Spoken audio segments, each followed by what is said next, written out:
Welcome to How I Got Here with Dreena Whitfield. Today, joining me is Chantel Powell, founder of Play Pits, the beloved natural kids deodorant brand, born from a mother's real-life struggle.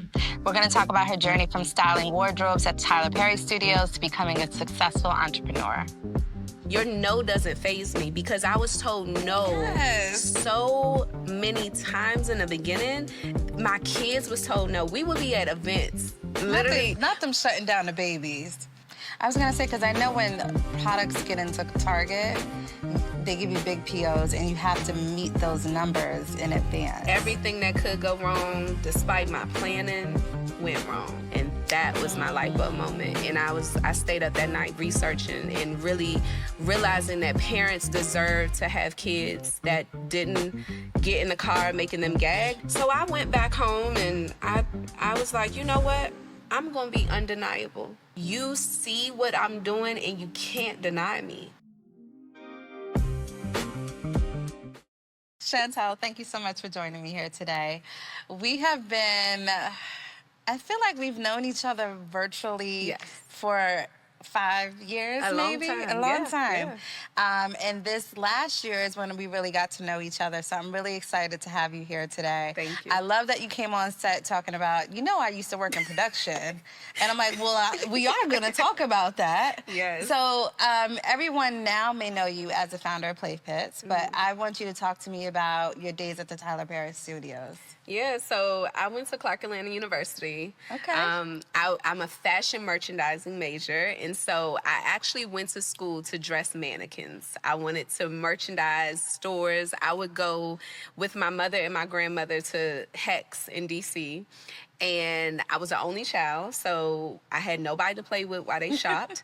And so I would talk to the mannequins. And so every mannequin's name was Falola. And I would go and talk to Falola and compliment her outfits. So I would be like, oh, Falola, I love those shoes. Oh, that jacket with that looks so good. Or I would see something and be like, I would put this together instead of that, right? And so when I went to college, I was like, I want to dress the mannequins. And so that was fashion merchandising. Fast forward, my professor introduced me to a supervisor at Tyler Perry Studios because she was like, I think you would be great at working in the studio setting. And so went on an interview, fell in love with the work, and that is how my career started in film and TV. I love that. I do want to ask, though, why were the mannequins named Falola? I don't know. It just was, I mean, I don't know if it was from Good Times because her name was Falona. What's her name? It's not Falola. It's Falona. Either way, I just came up with Falola. I just was and every mannequin's name. Every mannequin was Falola. Okay. So while you were working at Tyler Perry Studios, did you ever envision becoming an entrepreneur? Yeah, I think what I was focusing on is how to become a stylist, where I was able to work for myself, how I was able to support executives, celebrities with organizing their closets. And I actually did that shortly after when I had my son and I had to leave Atlanta. And I was in Maryland, D.C., and was like, what am I about to do here? And so I started dressing people. I had a client who was an entrepreneur, and I would go and organize his closet, and I would get paid for that. I would go purge people's closets. And so I did that for a while. So, I mean, I thought I was going to be doing that for a very long time. So what sparked the idea behind Play Pits? When that little boy got in my car smelling like a man. What little boy? I know who the little boy is, but they don't know who the little boy is. The little boy is my son. My son got in my car. Cameron got in my car after football practice at 6 years old and smelled like a man. And I was mortified. I was trapped in a car with a kid after practice, gagging for air. And so that's what sparked the creation of Play Pits. I didn't want an antiperspirant. I didn't want the natural deodorants that were on the shelves because they were boring. And so my grandmother used to pat baking soda under my arms when I was a little girl. And so I knew that. And then I also had a love for natural products. So if you see my hands, I have hand eczema. So I can't even get my nails done when I'm having a flare up. And so I learned very early in motherhood that I couldn't put anything on my son that I couldn't touch. And I'm allergic to a preservative that's usually in personal care items. Oh, wow. And so that's how I knew the powers of natural ingredients, because I would just make up concoctions in my kitchen.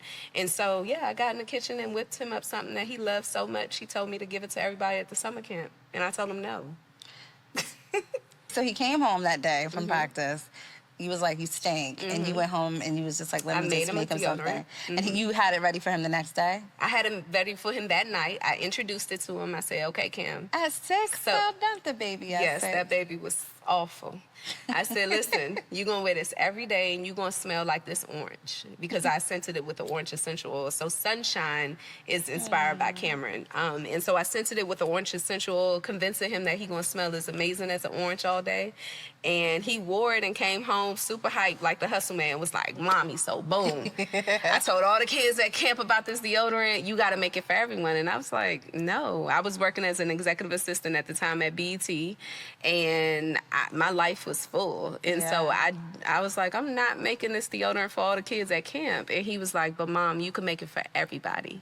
And that was my light bulb moment. And I stayed up that night researching and really realizing that parents deserve to have kids that didn't get in the car making them gag, but also kids deserve to be able to play unapologetically without being self-conscious, without being teased. And so that's how I started. Because that is a pretty young age to start, you know, deodorant on your and child. it wasn't like an everyday thing that he but needed. It's because it was football. But he was in a summer camp that was basketball, so he would get dropped off at like 7 in the morning and then roll right into football. And he was funky. Yeah, I mean, it just was a running tough around all day. day. These kids, I mean, and now these kids, like, they're in so many sports and they're doing so much. Their days are so long. And so, you know, for them to have something to keep them confident all day is like the why. So you were working as an executive assistant at BET. Your son came home from camp and you went in the kitchen at night, whipped him up something to wear for the next day. And then he comes home and is like, Mom, you got to make this for everybody. Yeah. What was the next step? So, like, you said you were up all night researching, but then what were you researching? Did you put in, let me come up with a name, let me see about how I can do this in bulk? What was the process like? So the first thing was really understanding what was on the market. I wanted to know, like, was it any kids deodorant? And if it was, what was there, like, what made them special? And so what I learned in 2018, well, this was 2017, there were deodorants targeted to kids, but they were really adult brands that just threw the kids a bone, right? And they just threw kids on it. It was like, here you go, kids, go sit down somewhere, right?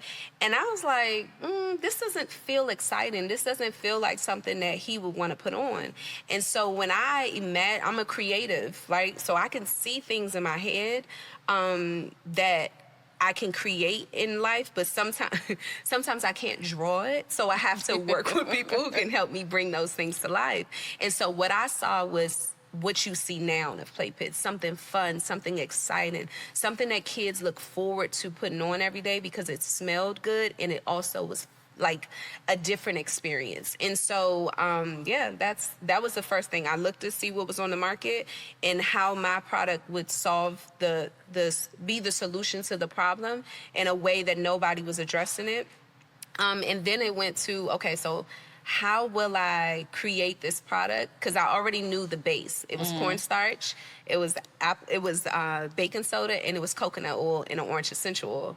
But that was a very like liquidy formula. So it literally, he had to put it on with his finger. And I was like, okay, if I'm gonna do a deodorant, it needs to be convenient, it needs not to be messy.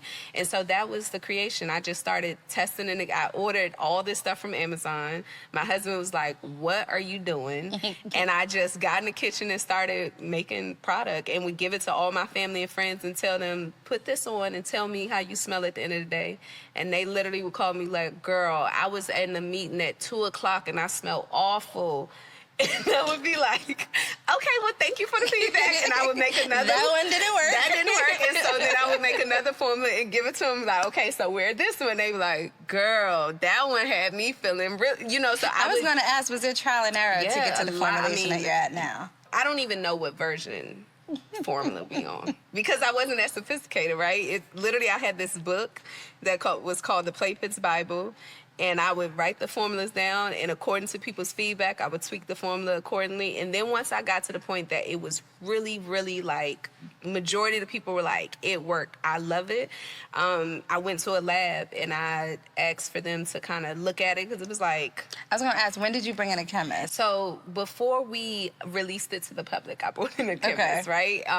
So once I was able to verify my ghetto chemist way, right, I contacted a lab, found someone that focuses on natural products because I knew I didn't want to use any synthetic, anything possibly toxic. So I found someone who specialized in natural products. And so I, did the NDA thing, asked, well, I was so new but see, to that. That's what I was going to ask. How did you even know how to do all that? Because there's tons of people that want to come up with products to fill the void around needs as it relates to personal care, and they don't know where to start. So for you to even say, I found a chemist, what did you put in to find a chemist? What did you research? So I feel like I have a doctorate in Google, right? So I'm very resourceful. I went to Clark Atlanta. Our motto is find a way to make one, right? Okay, Clark. So there is nothing that the internet does not have. And I just did so much research in those early days that I started making a list of different labs that I was finding, right? And honestly, I would call them and have to kind of have this awkward conversation of, hi, I created this product in my kitchen. I'm trying, You're scrappy. and just kind of really learn from them, and then them educate us, educate me on okay, well, the process is da da da. So after talking to so many, it's like, okay, I got the process down. So you gonna ask me for this, you gonna, and so that's how I learned. Just kind of, very scrappy. I'm a scrappy girl. I love that, because listen, I always say Google was my best friend when I started my company. Baby, too. I got a PhD. You can't tell me I ain't a doctor. Doctor in Google. So how long did it take for you before you ultimately left your job at BET? I was actually laid off from my job at BET in 2019. So I launched Play Pits in my backyard at an Easter egg hunt in 2018. So it was in the packaging and everything, what it looks like today? I had the website. No, it doesn't look like what it looked like today. So I did my own website. I sketched my logo at church. And you then sketched it because you said you're not a drawer. I'm not, but that poured not... The graphic designer had a time because I was like, listen, this is what I wanted, these box letters. I wanted something that was, I seen it. Yeah. I wanted it to be colorful. I let the kids pick the colors. So the branding around Play Pits really started as a project for my family, really for my kids to be able to see what's possible. Cameron had this idea, and it's great to have ideas, but I use Play Pits as a way to show him the power of hard work, determination behind an idea. And so when I started, I was doing little pop-up shops.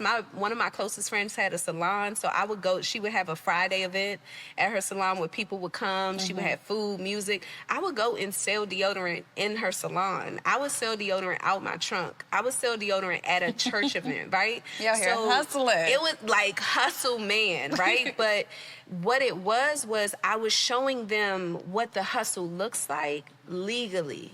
I grew up in Southeast DC, right? Legally. My boys and my daughter had to learn the legal hustle because I grew up in DC and Southeast, and in the back of my grandmother's house, I would see the dope boys literally pushing weight. I would see their regular customers coming through, and so that was so ingrained in my makeup and who I was. But then you also saw the detriment of the community. You saw people lose their lives because they really were entrepreneurs that just wanted to flip money. And so when I started this, it was I'm gonna show these kids you can have a product. So early on, the joke was I was pushing weight. Okay, we pushing legal weight. The first time I ordered a ton of baking soda. We pushing weight, okay? And so that was my whole thing, how to teach these kids legally you can have a good life. Sorry, We pushing weight. I mean, that's the behind the scenes portion, the intimate part that people really don't get to know and don't see, because that's really what it was. That was the core of it for me. Because of how I grew up, and because I now had these two young men that I want them to succeed in life. I want them to be scrappy. I want them to be hustlers, but I want them to do it in a legal way, and I want them to do it in excellence. So I love that. Thank you. So you launched in your backyard at Easter egg hunt, and you were selling deodorant at salons, around out the trunk, everywhere you could. Yeah. When was the moment where you felt like, okay, we're getting a little bit of traction, people are actually into the product, I can see this is going to be a long-term thing here? So I think the most memorable part, so we were selling on platforms like We Buy Black. They were posting us. We were getting sales. But the most memorable moment that I will never forget, me and my family took a 7-day trip to Mexico. And I was literally at the pool. And my phone, the Shopify thing just kept cha-ching. And I was like, And I think I was like reading or tanning. I literally love to sit in the sun. Come on, so tan. I'm the girl who's just sitting there like burning. So am I. Yeah. My husband's like, why? Right. Like I come back 50 Shades Dark and I'm like, I love it. I went somewhere. But no, I was sitting there like sunbathing or doing whatever I was doing, and I just heard cha-ching, cha-ching, cha-ching, cha-ching, cha-ching, cha-ching, cha-ching. And I was like, what is happening? So I get up and I'm looking at my phone and I'm seeing the sales and I'm like, what is this? Like, so I'm talking to my husband and my kids, they like, what's happening? I'm like, I don't know. So I get online and I'm like, maybe something like somebody posted us. Well, Because of Them We Can by Unique Jones. Oh, shout out to Unique. I love Unique. She basically did an article about play pits. I love And that article caused this like complete pour of support. And I was on day 2 in Mexico on this 7-day vacation. Cha-ching, cha-ching, cha-ching. And I came back to hundreds of orders. I was still making deodorant in the house. No. Didn't have all the product there, but I'm scrappy and I'm resourceful and I'm a hustler. So I was like, all right, we got back. It was like, kids, y'all have fun? Assembly Kim, line. you ready? Let's go. And so we made those products, packed those products, shipped those products, had my aunt, my grandmother, like literally the village helped to be able to fulfill those orders. And that was the moment that I was like, what I'm doing is important. What I'm doing was validated. And then the word of mouth. So before that even happened, we didn't have money for digital ads and Meta and all that fancy stuff. Like, it was straight tell a friend to pull up to playpits.com. And so that was happening daily. We were getting, literally from that day we launched, 2018, we've probably had maybe, I could probably count on 10 fingers how many days we had $0 in sales. That's a blessing. It's a complete blessing. I don't take it for granted. Wow. You know why it's even more so like interesting to me is because it's so hard to sell Black people specifically on natural deodorant. Yeah. Because we just know our mainstays. Oh, like, let me tell we you. know Dove. What was the roll-on one that used to like? Oh, dang, I'm going to remember it after this. But it was a roll-on one I know I used to use. Like Speed Stick or something. Yeah, something like that back in the day. And Teen Spirit. Somebody just took Teen Spirit. And so going natural. Like, girl, what? let me tell you. I told you I would do trade shows, pop-ups, be at people's hair salons telling them about natural deodorant. The Black women used to look at me like, girl, that ain't gonna work. I wear Dove. I wear Secret. My mama's been wearing, you know? And so it would literally, the rejection in those early days made the person that I am today, because literally your no doesn't faze me, because I was told no so many times in the beginning. My kids was told no. We would be at events. Literally. Not them shutting down the babies. In the most heartless way, and I would be looking like, it's making them stronger. Hustle, right? But they would have the flyers. I would be in the booth talking to somebody. I would send them out with the flyers to talk to people. Hey, come look at our booth, because once I get you in there, I'm going to educate you, right? And so I would watch people literally look at the flyer and be like, oh, natural deodorant? No, I don't wear that. And my sons, who were 7 and maybe 4, my youngest, he'll be like, "Mommy, they said no. They were dumb." And I'll be like, "Baby, it's okay. It's just a no. Go get a yes." I know, and that's that's what I taught them. Go get those yeses, because no is inevitable, but yeses is when you can make movement and have traction. So that's what I focused on. After you come back from Mexico, you fulfill these orders. What did that feeling even feel like? It felt very overwhelming. It felt very overwhelming because... But this is what you wanted. It is what I wanted. But I wasn't prepared for this level of exposure, right? And that taught me a lot. Like, you got to stay ready. So now you're not ordering inventory for what the orders are coming in. You got to order a little bit more so you can be prepared for what's to come. Yeah, right. And so that's when I started to level up with my procurement and make sure that my inventory, like I'm no longer ordering from Amazon. I literally started Play Pits ordering the ingredients off Amazon. Now I'm going to distributors. And now I'm going to companies that I can buy bulk and I can get better price points. And so at that point, it's like, okay, now I got to level up. I had no clue that was called scaling. But that's what it was. I was scaling. So now I had to buy bulk containers. Now I had to buy more items, and now I can negotiate, because now it's like, okay, I bought 500 last month, but now I need 15. How much you gonna, so I then learned the power of negotiation and the power of the economy of scale, because the more I buy, I can get it for cheaper when I buy more. So at every step of the way taught me another part of the, I love that. Thank you. Because it's all like, I know it has. I know it has. And I think that's like what makes it so special, is because it's like you're breaking into like a market where it's nobody look like me doing nobody that looks like you. You really like schooling the black community on natural deodorant and having them fall in love with it. And then like you just figuring out how to scale this business. And I'm showing my this product business. Yeah. That's really hard, because you have to buy all of the individual ingredients. You have to package. You have to have all this back end stuff, all independently. Yeah. So when would the light bulb go off and you're like, okay, maybe we need to figure out how we can get some outside resources, funding, like beyond our immediate circle and beyond our own personal savings? Well, we're still investors, bootstrap, right? But grants. To this day, we out here thugging it, bootstrapped. I mean, I would almost say, like, now is when I realize, like, oh, girl, you might should go. Knock on some people's door and be like, can I have $1 million? But no, like, back reference to, like, we pushing weight, I flipped money. So in the beginning, and, like, even up until, 2021, I didn't really need nobody money.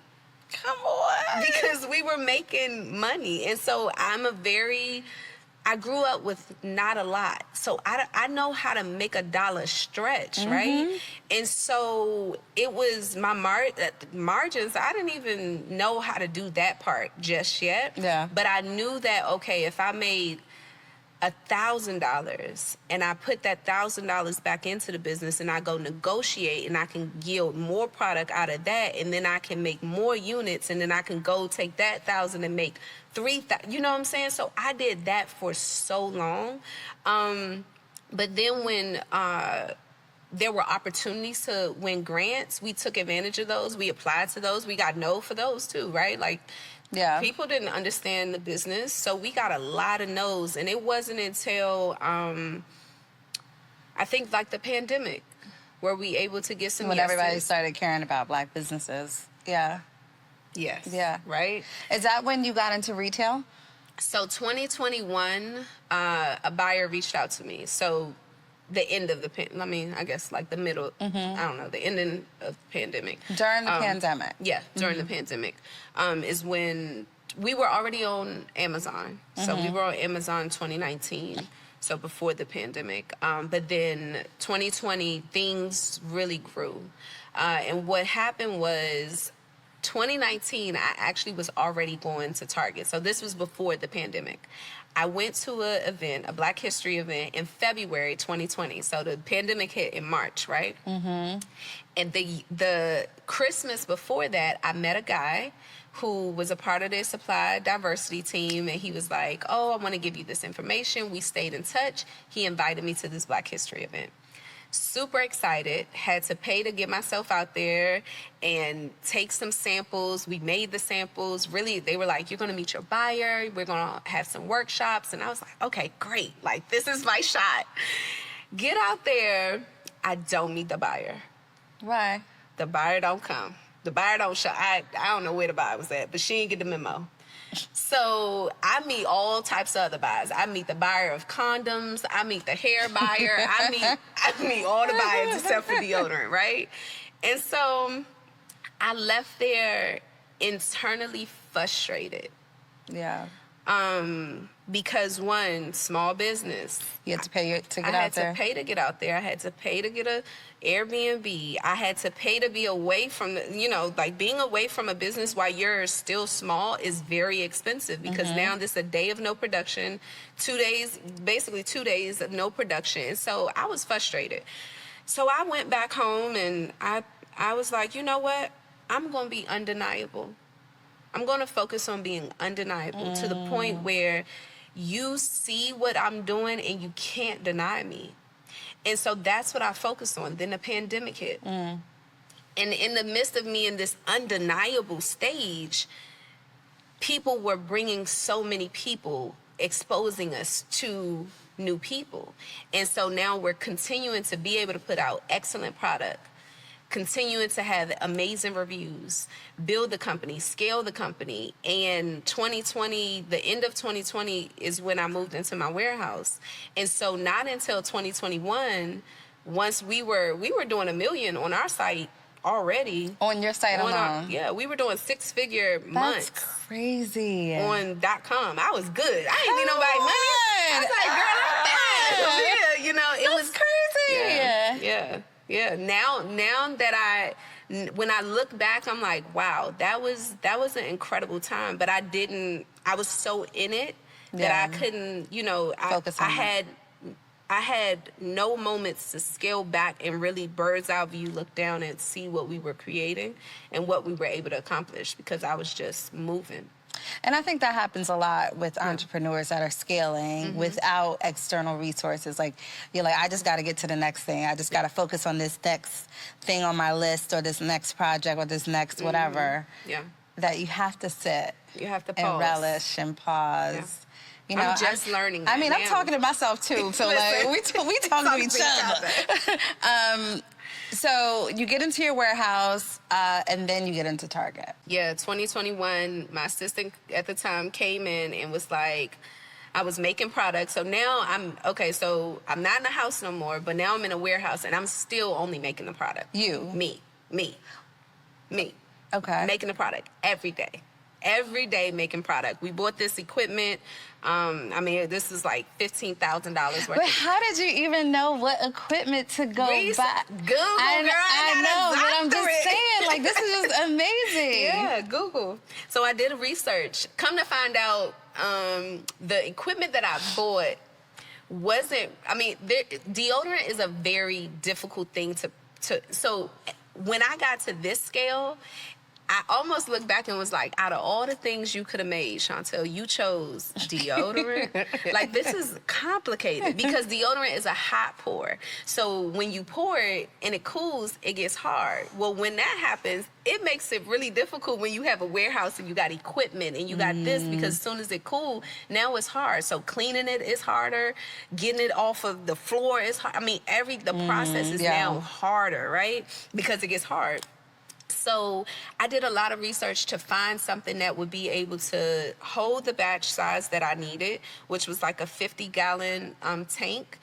And then I had a big immersion blender. So, like, think of, like, the blender you would use in the kitchen, but very big. And I would just make the product. And then so we were hand pouring everything at first. So if you had an order for 2,000. So in the beginning of Play Pits, up until 2020, Maybe not even all. So maybe even the beginning of 2021, we were still hand pouring everything. And then we got the equipment, and the equipment went out on us, and we still was hand pouring. Play pits are still hand poured right now. Wow. Yeah, hand poured. In our packaging, we like I purposely talk about the secret ingredient of play pits is love, and the fact that we like are so intentional and like really it's not like a machine. Yeah. Like we've stayed true to that. So you get into Target. Was that a moment where you were able to like pause and like be extremely excited? And how did Cam feel? Cam was super proud. All the kids was proud. Cam was proud. Kaden, Kiana. I was more proud to see their pride. See my mother. See my dad. That's what Target did that for me. It was very stressful. I was gonna say, because I know when products get into Target, they give you big POs and you have to meet those numbers in advance. Everything that could go wrong, despite my planning, went wrong. We just had issue after issue. So, yes, you get this PO and it's like, okay, bet. So I need to have X amount of products, ship on X amount of days. Well, little things, the little detailed things that because you don't know, right? So down to the pallets getting labeled. Needed a special label. And nobody's telling you And this. nobody told me, nobody knew, nobody saw that, I guess in the email. I don't know, but all I know is that became an issue because we were ready to go, product was made, and it's like, let's ship it out. And then it's like, you don't have this special label. And the label has to be printed on special paper, a special color. And so now you need your label maker to make these labels for all these boxes. And so it was like those small operational details that kind of took away from the joy because now it's stress. Now it's like fear. Because are you going to fumble this bag? Because of what you don't know. And so 2022 was a very stressful year in moments where everybody around me were like so hype and so excited. It was almost like I had to look at their excitement. And it's been a lot of moments like this around this journey that I've had to see other people's excitement for the moment and take that in for me to at least be like, okay, I guess I'm doing it right. Okay, I guess this is exciting. Like, yes, it's stressful. Yes, I'm not sleeping. That's real. I feel you on that because I feel like I kind of do the same. It took my kids to be like, Mommy, oh my God. I told my friends that Play Pits is in Target. You know what I'm saying? It took those like prideful moments. It took my mother going to the store with a mask on during the pandemic when in the beginning of the pandemic, she was so freaked out for the germs that she wasn't going anywhere. But for her to go into the store and take a picture with my product, it took my father telling all of his coworkers and him to this day being my top customer. My dad we ran a report just to see like our top customers the top customers in the company since we started 2018 from a revenue standpoint. My father is the top. I called him, I said, Daddy, you really be out here buying Play Pits full price from .com? Like, and he go to Target. Oh, he said I'm going everywhere. So it takes that, right? For me to be like, okay. Because sometimes the stress of it all, the fear of it all, the worry of it all, and the making sure all the boxes checked and all the details and the I's dotted and the T's crossed. Hard. That is hard. That is How do you hard. take care of yourself, though? I'm just getting better at that. Okay. I went a long time neglecting myself. From a standpoint of 2020, I lost my cousin who was like my brother.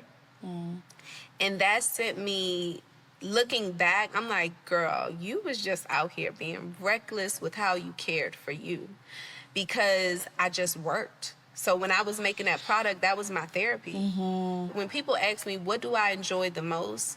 I enjoy developing and making product. It's like my art. So when that hole came in my heart because I lost him, I worked.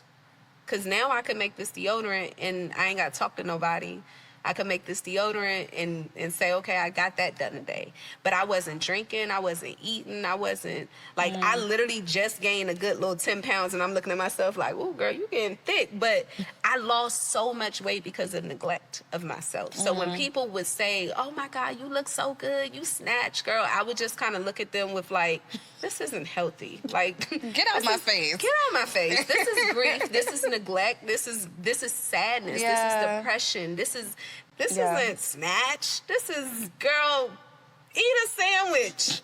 It's lunch. Why you literally my team be like, y'all know Chantel ain't gonna think about lunch. You know she ain't gonna eat.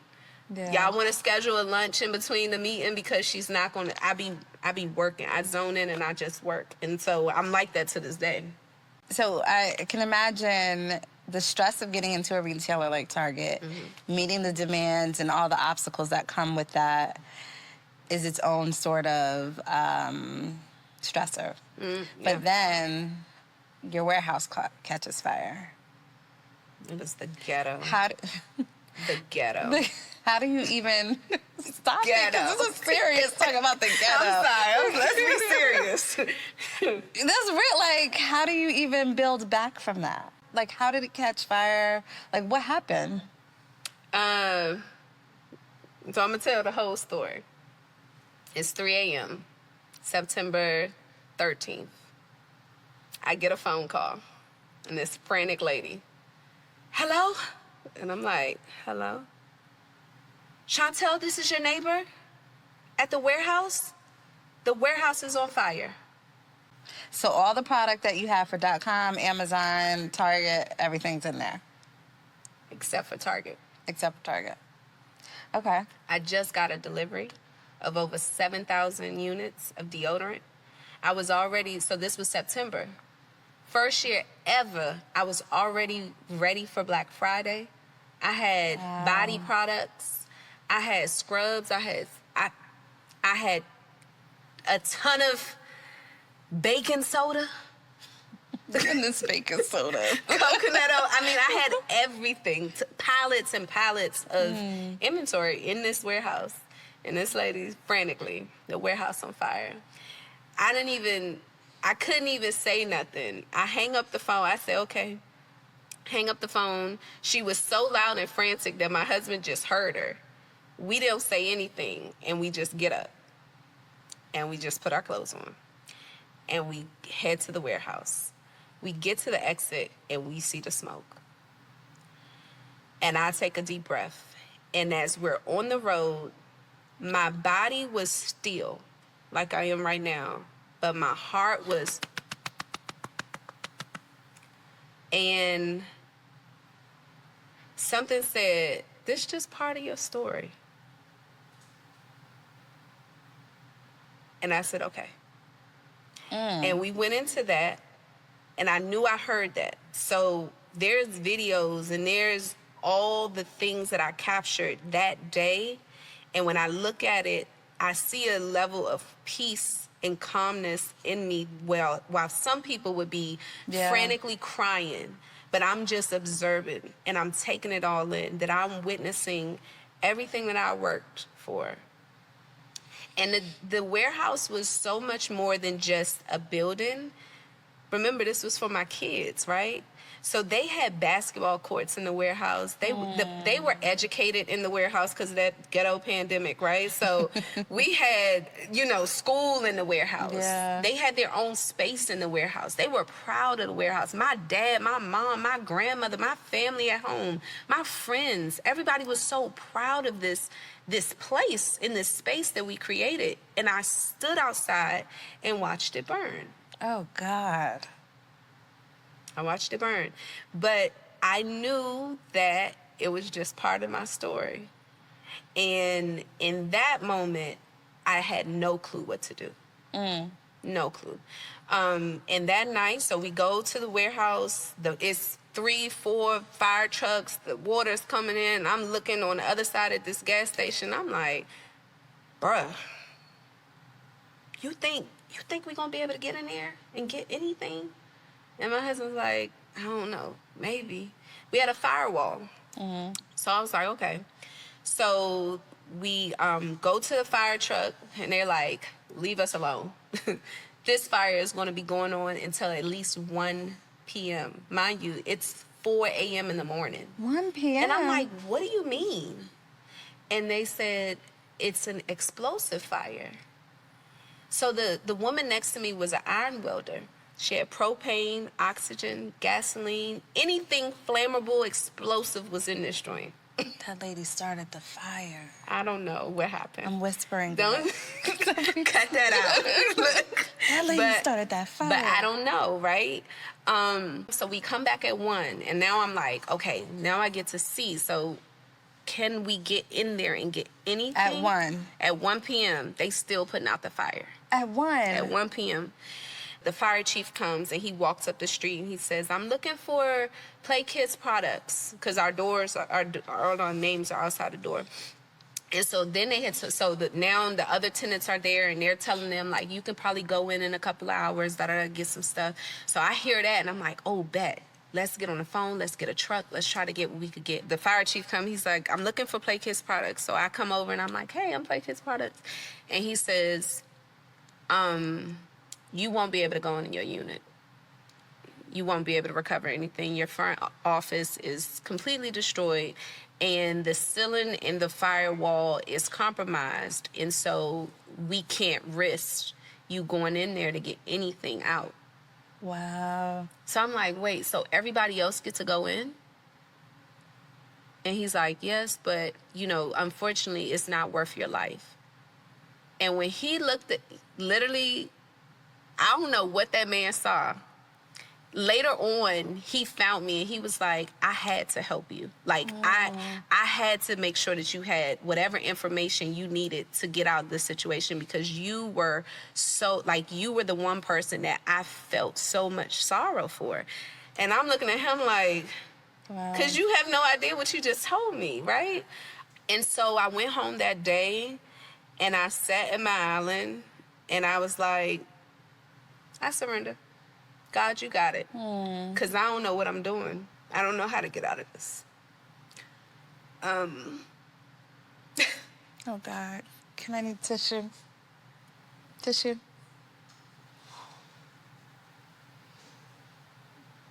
Okay, let's get back to talking about pushing weight. Yeah, let's talk about pushing weight. But, no, it was one of those moments that you really said, God, I know you gotta have me because I can't. Thank you. I know you have me because I can't. I don't know what I'm doing. Like, I already didn't know what I was doing. Yeah, and now I didn't wing this whole thing, right? The whole time. I already didn't know what I was doing, but now a fire? Yeah. I don't know what I'm about to do. And so I literally was like, okay, God, you got it. I surrender. I'm not in control. And I'm not even going to act like I'm in control. So when people are asking me, what do I need? And I don't know. But you know what? And I'm only saying this because I was just listening to a book the other day. Dr. Key, who we both know, her book, Self-Made. And there's a moment where she hit a roadblock around, like, getting funding for Village Market. All the no's, not as devastating as what you were going through, but she literally sat down and said, I surrender. Yeah. So you just saying that, I feel like when you just sit down and you're going through a moment and you just say, I give it to you, God, like, it's beyond me. Yeah. That's when the breakthrough happens. Yeah. Yeah. So you're at home, you're like, I don't know what's happening, I don't know how I'm gonna get through this. How do you get through it? Like, how do you, like, that's a real moment to, like, sit down and pull your big girl panties up and be like, let's figure this out. Yeah. Order my steps. Order my steps is what I focused on. Okay, God, you got it, but order my steps. But the next day was when I had confirmation that he got me. So this is now 2022 in August. So remember, the fire happened September. So this was right before my birthday because I went to Houston right after this event. But I go to the Fearless Fund Summit at the Gathering Spot. There, Alicia from Range Beauty introduced me to a woman that has a fulfillment center. Ecom Spaces here in Atlanta, Murray Ray. We put on a schedule to have a meeting. When I wake up the next day, what's on my schedule? September 14th, 9 a.m., a meeting at Ecom Spaces. So I go, put my clothes on, take my little bag, my little puffy eyes, and get cute, do my hair, and I go. And so we stand there, we do the tour, we talk, and so at the end of the tour, she said, "So where's your warehouse again?" And I said, "Well, it was on Fulton Industrial, but it burnt down yesterday." And she was like, "What?" And she was like, "How are you standing in front of me? Right. Like, what do you mean?" So she's like almost like, "Girl, are you a psychopath? Like, how are you here?" That's what I was thinking. You just got up all normal. Let me get my stuff. Let me get cute. I just got up because it was on my schedule. And so I looked at her and I said, "My business has no home. I'm homeless. Where else was I going to go? I ain't got no office, girl. What else? Where am I be? I mean, I got to meet where I'm supposed to be. Exactly where I'm supposed to be." When I left that meeting and seeing her, once again, seeing her reaction to me, because to me, this is normal. To me, I'm waking up, it's another day. I'm doing what I got to do. But to her, she's like, "You're like, what?" And I got in that car and I said, "Okay, God, I'm going to let you keep doing this." And he's done that since the fire. Wow. Girl. Chantel. I love you. One day I'm going to have a book. You gotta get that book. So now that was another big roadblock, right? So now we're in this current moment where we have a new administration. There's all these DEI rollbacks with retailers, Target being one of them. Yeah. How are you navigating this new space?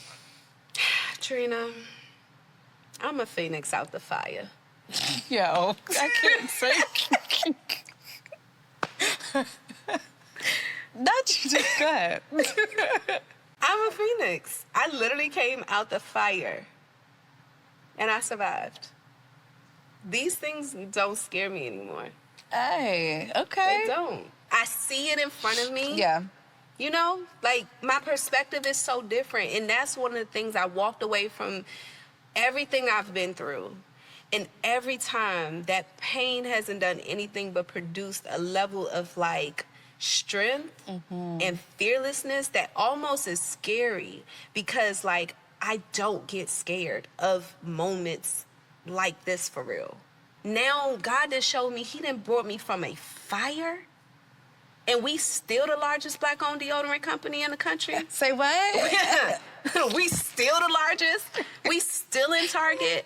We still pushing weight every day. I'm not. It's just scared. You ain't nah. We can't say that. This is a kid brand. Kid brand. Yes, we are still legally showing kids how to legally sell a product and make a profit, right? Legally.